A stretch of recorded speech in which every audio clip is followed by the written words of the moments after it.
Good morning. Thank you all for coming. I can't thank you enough. I'm being paid to be here along with other members of Congress, but you aren't. And you came to Washington to focus on getting the job done and getting a long-term, fully funded transportation bill for the country, right? Right. And my son sent me, sometimes this job is difficult. We're on our 8th extension, which this bill is delayed now more than 2 years in getting it enacted. With the FAA bill, you see a helicopter going there. We had 23 extensions in a 5-year delay, but we got it done because we worked together. People like you came to Washington, met with their representatives, and told them how important it was to move transportation forward. The FAA bill accounted for 10% of the economic activity in the country. And if aviation does account for 10%, look at how much the transportation bill accounts for and how many people aren't working that need to be put to work. You men and women that are here and these vehicles that are here are in the construction industry. The only thing waiting between you and others who don't have employment of having good paying jobs is the Congress of the United States, and we're not going to let them sit on their duff, are we? No. Right. So what you've got to do is not just come to this rally, you've got to go to their offices, wear your hard hats, bring your signs and tell them it's important that we need the votes to get this legislation passed. Now we're on our 8th extension, and I don't want to go on extending and extending with short-term extensions, with short-term employment, with projects that are small, that don't get people to work. We've got to get this nation on a fast track to getting our infrastructure rebuilt, and you can help us do that.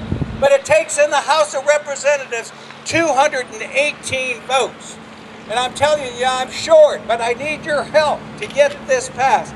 Now last week, and again, we brought the bill out of committee. It's got to come to the floor, the Senate. And I'm thankful that the Senate got legislation passed. They passed the FAA bill before we did in the same manner, but we've got to get this transportation bill done. This isn't just a transportation bill for roads and bridges, and it used to be called just a highway bill. This is a transportation bill that will free up money for our rails, money that we already have here. We don't have to deficit spend. This will free up programs that work a little bit but don't work the way they should, like TIFIA, that can add billions of dollars in capacity for building all kinds of infrastructure projects in our country. This could free up money for our rail, RIF. We have a rail infrastructure financing agency and a program in the federal government, $36 billion in capacity sitting there because the program doesn't work. So we've got programs that we can make work better and put people to work. We've got programs that don't work, and we can make them work and put people to work, get this country's infrastructure built. Then let me tell you the final thing, and I need your support on this. You've been in there, you've seen these projects. You wonder about the red tape and the paperwork and how difficult it is to get these projects underway. You've seen it.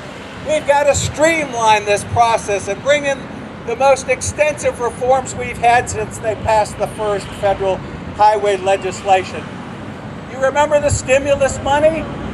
2.5 years after we passed the small amount of stimulus money for transportation, $63 billion, 2.5 years later, 35% still sat here in the Treasury in Washington. It was meant to get people working, but it didn't, because shovel-ready became a joke, a national joke.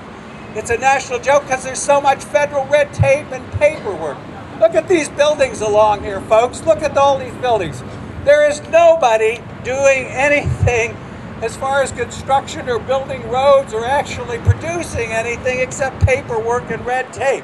Do we need all these folks here? No. What we need is people working out there, people working with you, brothers and sisters if you're in organized labor.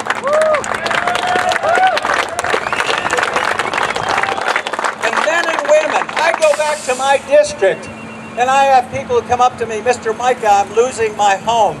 Mr. Mica, I don't have a job. Mr. Mica, it's really tough to put food on the table and gas in the car. Mr. Mica, we need help from Washington. So you finished the job. You're here today to focus attention on getting people to work. There is no other bill before Congress this year that will put more people to work than a robust transportation bill that you can help me get passed. So I came today to ask for your help. I need your help. I can't get this done by myself. I need every one of you going to your representative. They represent you, and tell them that we need a long-term bill to put people to work, to build this nation infrastructure, and continue to make this the greatest country in the world, and it will be thanks to you. Thank you.